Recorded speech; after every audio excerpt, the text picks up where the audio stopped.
When we started doing retro ups and down, I envisioned WrestleManias or Royal Rumbles and Starcades, you know, all the usual.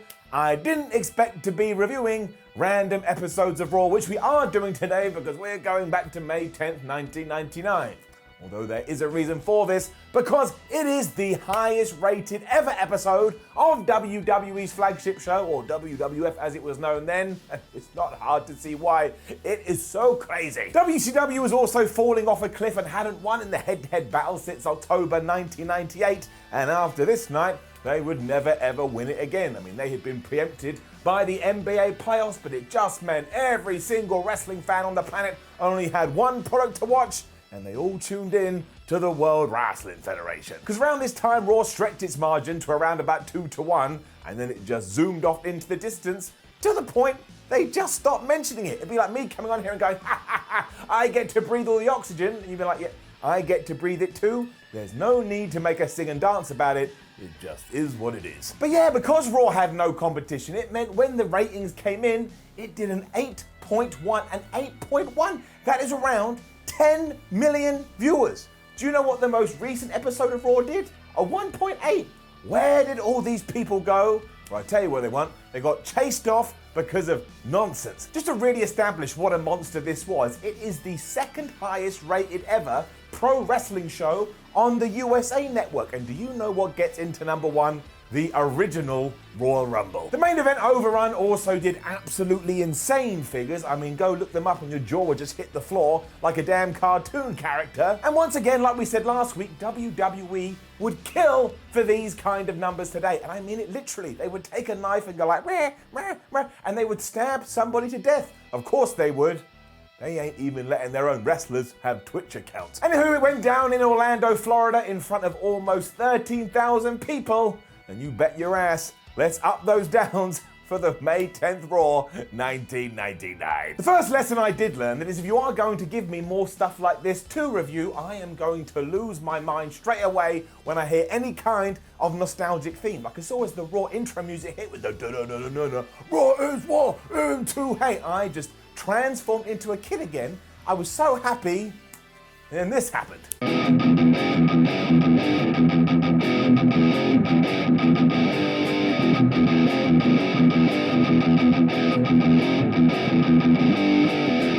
Right, sorry about that, but it happened. I sat down and learned it because I have to. And then the first thing you actually see on this episode of Raw is the corporate ministry and The Undertaker wearing what looks like a bathrobe with a built-in hood. And this is just so ridiculous because it's all being led by Shane McMahon. Why would this version of the dead man be listening to some punk-ass kid? He was going around sacrificing people. Triple H is also dressed like stereotypical wrestler 101 with his fanny pack / bum bag around his waist. Yes, there are different words for products in the USA and the UK. And then you cut to the Union being led by Vince McMahon. I thought the Union was only around for about 4 seconds, yet somehow we found it where they were central to the storyline. Probably you have forgotten, that was Ken Shamrock, Mankind, Test, and of all the people, The Big Show. I mean, they probably thought they were the new version of the NWO. They were not. Eventually we do get to our kickoff match and it features Kane. And this is the original version of Kane that looks like he's about to appear at your window in the middle of the night and rip your head off. It's like he's a damn serial killer. And I love this persona so much. I love the entrance, I love the music, I love the presentation. And it's so good, you know what? It's getting its own up. From there, forget about it, because any Attitude Era Raw you do decide to watch, it's almost impossible to keep up with unless you've seen a few beforehand and you watch a few after. But the Big Red Machine was taking on Billy Gunn here, and at one point he got his foot tied up in the ropes. And whether that was on accident or on purpose, I don't know, because again, this was like injecting adrenaline into your face over and over. When outrun Sean Waltman, also known as Ep-Pac, and the Road Dogg Jesse James. And they started to beat up Billy Gunn. I was like, wait a minute, I thought you were D-Generation X. And then I realised that this was the period where that group was at odds with each other. So seeing the New Age Outlaws just punch each other had me like run around in circles like a dog chasing his tail. And then it just got even more stupid because as Kane was like, oh, I'm stuck in the rope, somebody help me, and X-Pac was trying, out came D'Lo Brown and Mark Henry, and they just started to beat everybody up. And they couldn't have looked more lackluster. They kind of jogged down. At first I thought it was like security trying to help Kane. They had about as much gusto as a wet fish, but then thankfully the commentary team did let me know that at the pay-per-view it was going to be Mark Henry and D'Lo Brown taking on Kane and X-Pac. Who doesn't want to see that match? I mean, this was like being smacked in the head with a mallet. How did any new fan just turn this on and actually figure out what was going on? Although I will say, it is never boring. It doesn't give you a chance. So while none of this made sense, like I said, I was quite pumped up. I was living back in 99 again when I was nothing but a stupid child. Get it up. It was then time for what today would be our usual opening promo. Once again, it featured the Union, and they have the worst entrance music you have ever heard in your life. It's like you found someone that had been playing guitar all for a day and went, write something, and just went, dun dun dun dun dun dun. Yeah, that'll do, Union. Vince McMahon looks like a child because he's so damn young and my brain can't handle it because time is just the most terrifying thing ever, and he's mad at son Shane because he thinks he's turned his back on the family. Given that we're not too far away from Vince McMahon himself being revealed as the higher power, what a pile of crock that is. It was me, Austin. Obviously, the corporate ministry soon arrived, and how many people were in this faction? I tried to count them all, and I honestly think I got to around about 22. Now, I do want to give some credit and some props here to Shane McMahon, because he is way better at promos today than he was back then. He sounds just like a wrestling machine that WWE has built, and he's just spitting out lines that have been written for him. So like any wrestler in 2020. That's a joke. And then just because Raw has to have twists every single 3 to 4 seconds in 1999, Shawn Michaels, the commissioner, just pops up on the big screen and starts throwing out announcements like they're darts. Why he picked this moment to do this, I will never know, but he completely changes what Raw was meant to be, and he completely changes the pay-per-view, because at that show we're going to get Undertaker versus Steve Austin for the WWF title, and Shane McMahon was going to be the special guest referee, but now Vince is also going to be the special guest referee, because, you know, the McMahons have to be involved in everything, and then he does make a bunch of matches for this evening, the dumbest one being Test versus the Big Boss Man in a nightstick on a pole match. Somebody can smell Vince Russo. The major announcement was the main event though, and obviously this comes in the first 20 minutes of Raw, where a lot of people were going to be watching, where we were told on free television we were going to get Shane McMahon, The Undertaker and Triple H taking on Vince McMahon, The Rock, oh yeah, that's right, Stone Cold Steve Austin. You see, that is unreal, and no wonder people got excited, and WWF probably did this on purpose, going, well, we've got no competition, let's really reel them in. And of course, we had to have one last surprise, and it turned out that HBK wasn't miles away on the big screen. He was a secret security guard in the ring, and he took his clothes off, and he just started grinding. Because that's just what Shawn Michaels used to do. Ironically, however, all of this sucked. I mean it went on forever. You could have done this in around about 3 minutes, but it went on for about 42 hours. And for reasons that have been well documented, the Heartbreak Kid feels like he'd rather be anywhere else. He is just so lackluster, and he is so lackadaisical. So yeah, this isn't like a fun thing to watch. What we got at the other end was fun, but you really could have condensed it, but it just goes on and on and on with about 500 people out in front of the fans. So it's getting it down. And then I think somebody was worrying that nothing had happened for around about 2.2 seconds, so we had the Big Show in a grudge match. See if you can figure it out. Of course you won't. He was taking on Paul Bearer.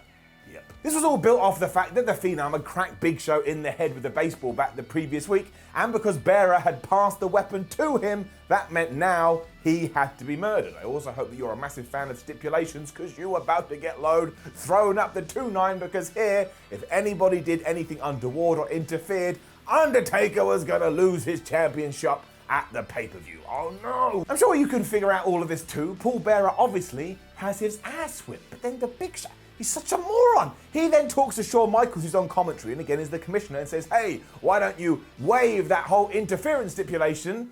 Because, I don't know, I want other people to come in here and beat him up. You were already beating him up. Anyway, Heartbreak Kid goes, I'm going to waive it. And then guess what happens to the Big Show? That's right, the corporate ministry come out and they beat him up instead. What a goof. I mean, this hadn't even gone 3 minutes before we had this swarm of people. And then, of course, out came the Union, with their stupid 2x4s to chase them all away. None of this made sense. It was absolute nonsense. It is kind of enjoyable because the fans are just so good. They're just so happy to be here and they cheer, cheer, cheer. But come on now, you got to be a realist, down. This also meant that after 2 matches, we had no finishes at all. And that reminded me, oh yeah, that just happens in the Attitude Era all the time. So every time we do review a Raw, we are going to introduce my brand new friend. He is known as No Finish Fred. There he is, look at him all smiley, and every time there isn't a finish, he's going to pop up. So obviously so far we've had 2, so there's 2 Freds. It's like I'm having a party in here. It was then time for another one of HBK's announcements.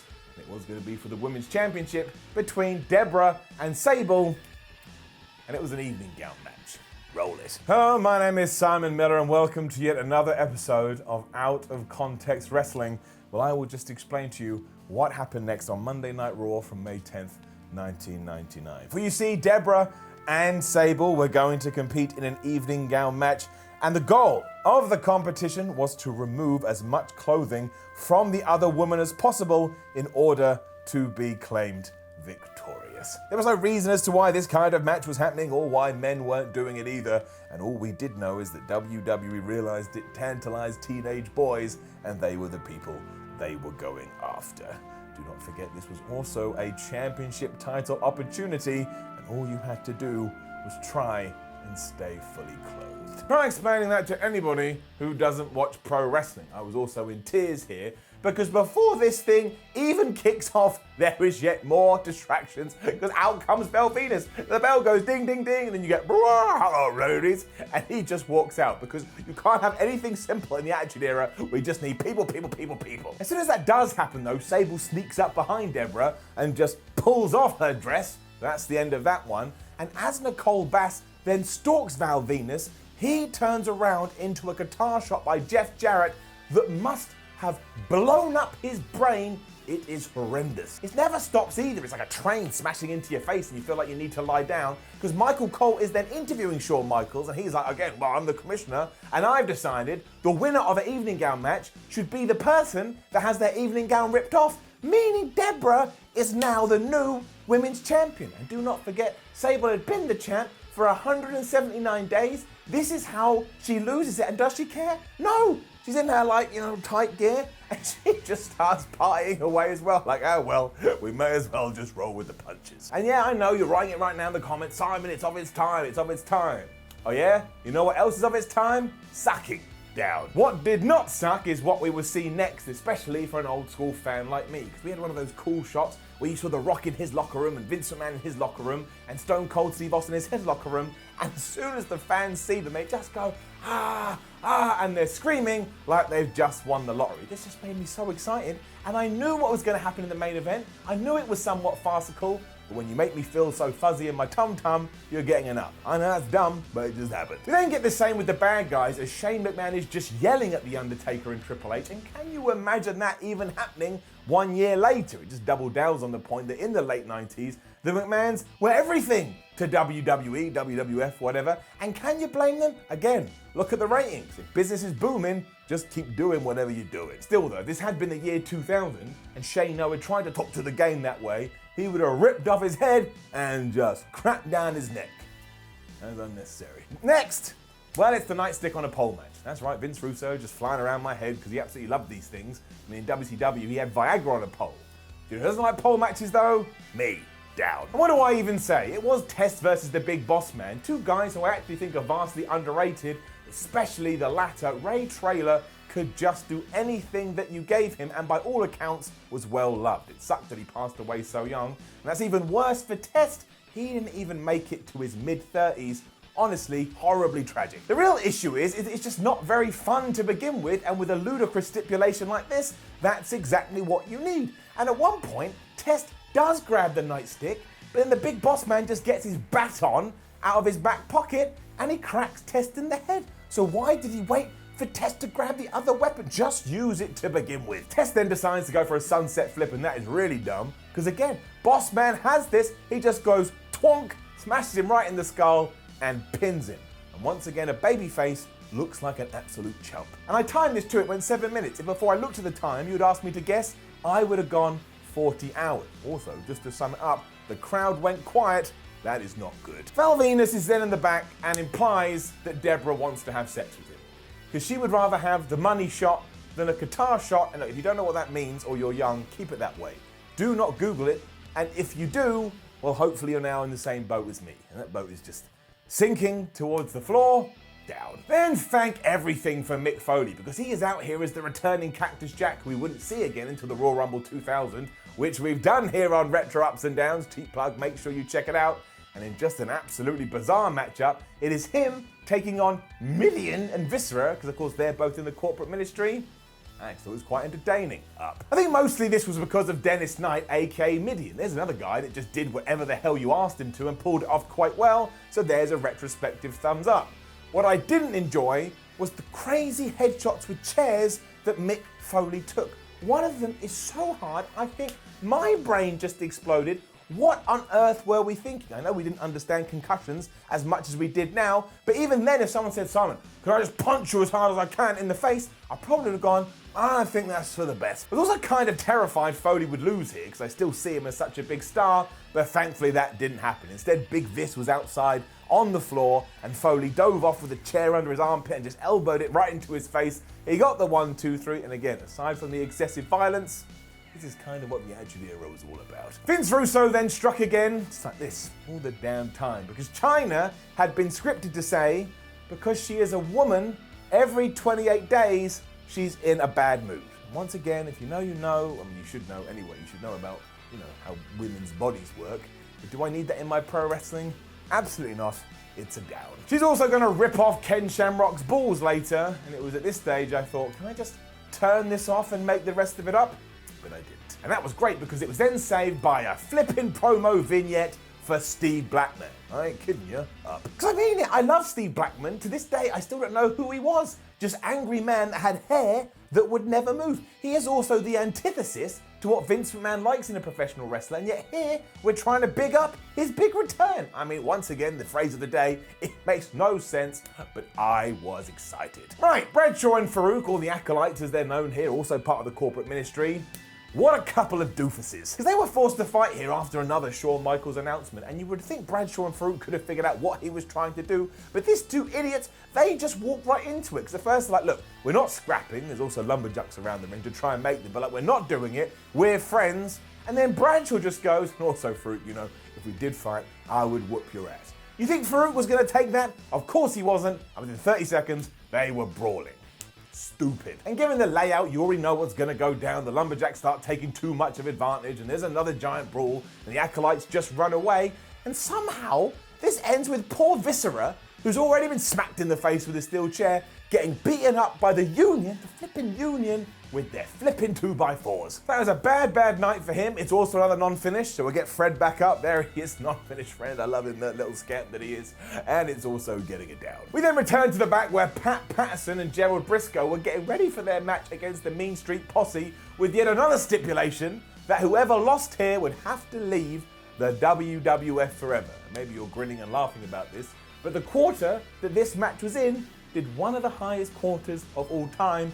People wanted to see it.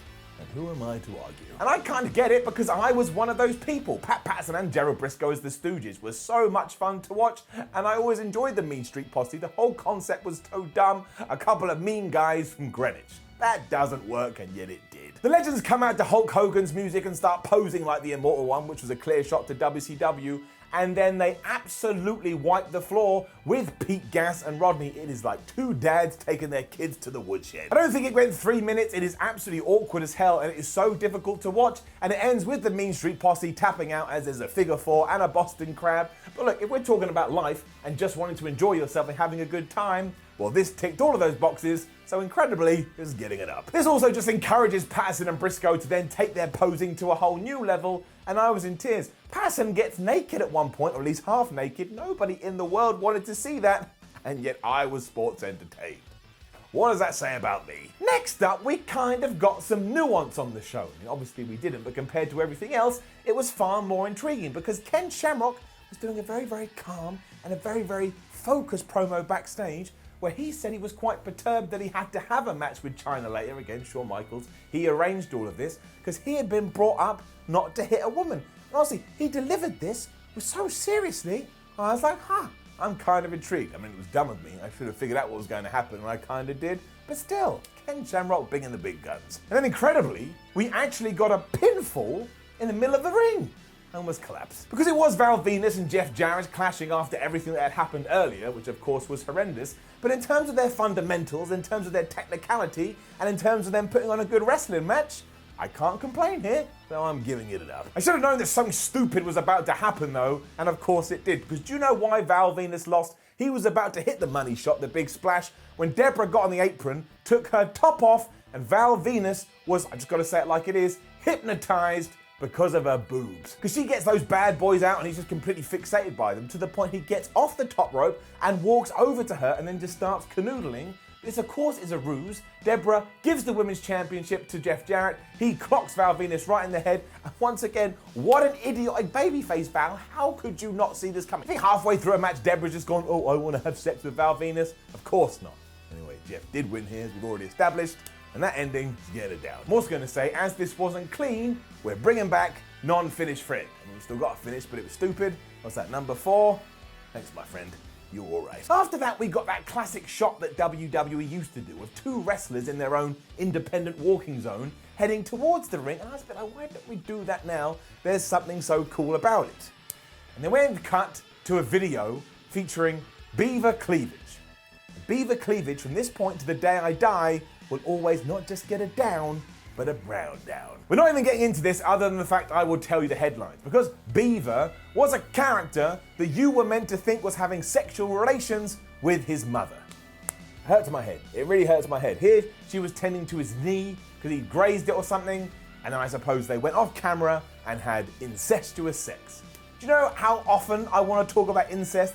0. That is not entertaining.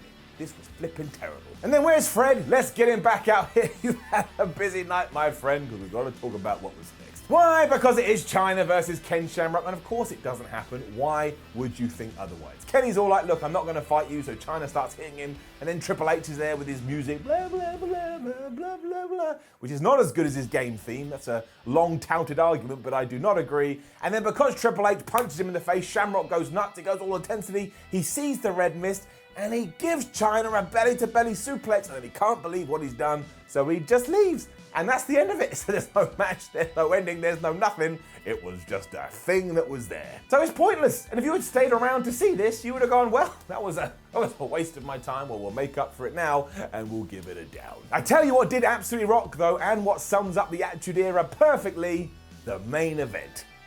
Because honestly, you could apply this to the entire company at the time. And that is, even though you had a bunch of rubbish in the mid-card, the lower mid-card, the upper mid-card, I mean, not all of it, but a lot of it, the main event was always so good, it was always so special, it was always so powerful, it made up for all of that, and it always had genuine stars. I mean, the sheer eruption for Austin when he arrived is like watching wrestling on a different planet. They are so pleased to see him. I thought he was going to go into the crowd and start giving him money. I mean, it doesn't even go 5 minutes, and it has so many things wrong with it, but you can't help but get into it because it's just so good and it's just so all over the place. I mean, The Rock and Triple H are brawling out of there before the thing's even begun, and that puts Vince McMahon in peril when all of a sudden the glass breaks, and like I say, the fans just erupt from their seats. They think the best person on planet Earth has arrived. There's a brilliant moment where Stone Cold gives the stunner to Shane McMahon, who sells it brilliantly, and Vince McMahon in a daze is like, oh, I can make the pin, and Steve just grabs Vince, chucks him off, picks up Shane, stuns him again, and gets the 1, 2, 3. This is how you treat your top babyface. He comes across like the coolest guy on the planet that you just love to be friends with. The Rattlesnake then celebrates with HBK during a beer bash, and I thought that kind of sucks. I was like, no, don't celebrate with him, giving a Stone Cold stunner. And that's just how this episode of Raw ends. I'm sure they did some shenanigans afterwards. There was no cliffhanger. There was no big moment. It was just, well, everyone loves the Rattlesnake. Let him go out there and do Rattlesnake type things. So it was basically what Roman Reigns would be 21 years later. How the hell is it 21 years? Show up, wreck everybody, and leave. So who knew that concept 2 decades later would still be working? And in terms of what to give it as an overall show, I've absolutely no idea. The good bits were a lot of fun. The bad bits were absolutely miserable. But look, I had a smile on my face. This may be my favorite episode of Retro Ups and Downs to talk about, so I suppose I'll give it an up. But there are just some unforgivable things on that show, and they will haunt me until I die. Now, don't forget to leave a comment below, and again, suggest what you want for next week's episode of Retro Ups and Downs. As we've just established, as long as it's wrestling, it can be flipping anything you want. Like the video, share the video, subscribe to the channel, head over to WhatCulture.com, read yourself some articles, follow WhatCulture on Twitter at WhatCulture WWE. Watch more videos here, including old Retro Ups and Downs, which is interesting, on WhatCulture Wrestling. My name is Simon from WhatCulture. Take care of yourselves, take care of each other. I'll see you soon.